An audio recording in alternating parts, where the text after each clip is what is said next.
बच्चों, कैसे हो आप सभी लोग। आप सभी लोगों का स्वागत है मेरे चैनल कॉमर्स पर। मेरा नाम है राजा मांझी और आज हम लोग बात करने वाले हैं स्पोकन इंग्लिश के एक बहुत छोटे से फ्रेज़ के बारे में। लेकिन उससे पहले हम लोगों का ऑफलाइन कोचिंग सेंटर भी चलता है। अगर आप लोगों को हमारा ऑफलाइन कोचिंग सेंटर ज्वाइन करना है तो आंदर में चलता है एक्सेस एकेडमी आंदर के नाम से, ठीक है। और आप लोग हमारे ऑफलाइन कोचिंग सेंटर को भी ज्वाइन कर सकते हैं, जहाँ पे हम लोग 11 से लेकर 12th क्लास की, मतलब 11th और 12th बिहार बोर्ड का साइंस, आर्ट्स और कॉमर्स तीनों का पढ़ाई करवाते हैं। यानी कि साइंस, आर्ट्स और कॉमर्स तीनों की क्लासेस चलती हैं। और सीबीएसई की क्लासेस के लिए हमारे यहाँ 5वीं क्लास से लेकर 10th क्लास तक, यानी कि 5th से 10th तक सीबीएसई की क्लासेस भी चलती हैं। और हम लोगों का स्पोकन इंग्लिश का बैच भी स्टार्ट होने वाला है बहुत जल्द, तो स्पोकन इंग्लिश की क्लासेस भी चलती हैं और कॉम्पिटिटिव एग्ज़ाम्स की तैयारी भी मेरे यहाँ करवाई जाती है।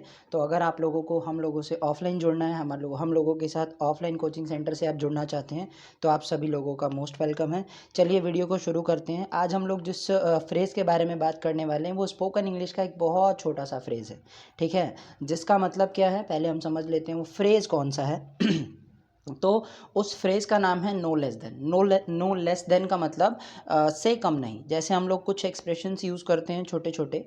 मान लीजिए कोई आप एक्सप्रेशन यूज़ करते हैं कि वह किसी पुलिस से कम नहीं, है ना। या फिर हम कोई एक्सप्रेशन यूज़ करते हैं कि तुम किसी अभिनेता से कम नहीं।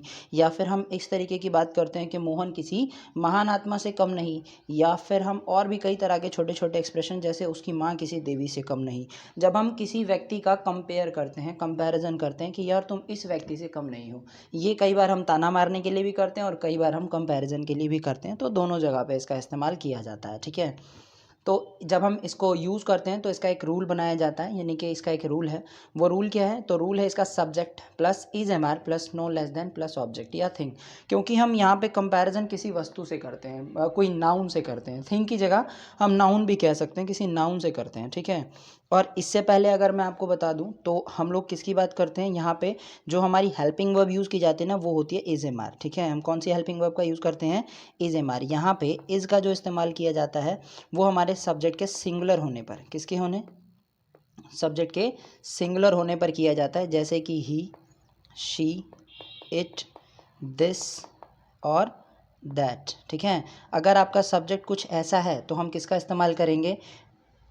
और सब्जेक्ट प्लूरल है, ठीक है। क्या है? प्लूरल की कैटेगरी का है तो हम किसका इस्तेमाल करते हैं? आर का इस्तेमाल करते हैं, ठीक है जी। किसका इस्तेमाल किया जाता है? आर का।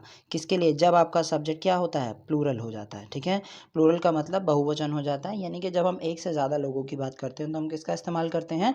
आर का इस्तेमाल करते हैं। प्लूरल का इस्तेमाल किया जाता है जब हमारा सब्जेक्ट क्या हो जाता है? सिंगुलर रहता है। तो अब प्लूरल सब्जेक्ट में क्या क्या आ जाएगा? तो यू, ठीक है। उसके बाद वी, दे, ठीक, दीज और दोज, ठीक है।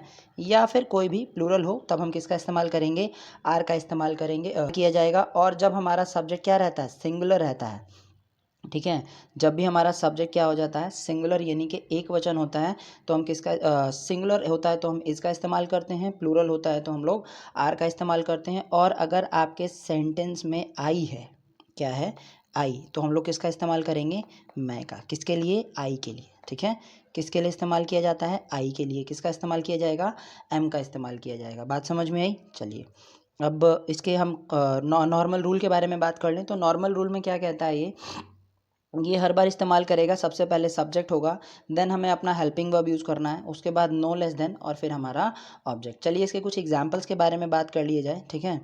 तो एग्जाम्पल्स क्या होंगे इसके? अगर हम एग्जाम्पल्स की बात करें तो से तुम किसी नेता से कम नहीं, तुम किसी नेता से कम नहीं, तो क्या हो जाएगा? सबसे पहले सब्जेक्ट, तो सब्जेक्ट कौन होगा मेरा? यू होगा, है ना। You are no less than a leader, तुम किसी नेता से कम नहीं, ठीक है। जैसे अगर मुझे बात करनी है कि वह किसी वकील से कम नहीं, तो क्या हो जाएगा? He is no less than a lawyer, वकील यानी कि लॉयर, ठीक है। अगर हम बात करते हैं मैं किसी फिलोसोफर से कम नहीं, तो I am no less than a philosopher, क्या बन जाएगा?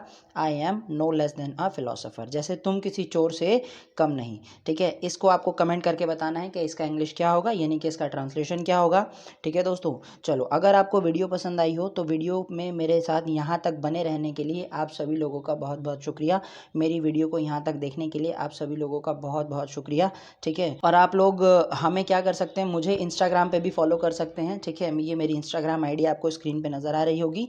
और आप लोग चाहें तो हमें हमारे ऑफलाइन क्लासेस को भी ज्वाइन कर सकते हैं, जैसा कि मैंने आपको डिस्क्रिप्शन में बता ही दिया था शुरुआती दौर में, जब मैंने वीडियो शुरू करी थी तो बता दिया था।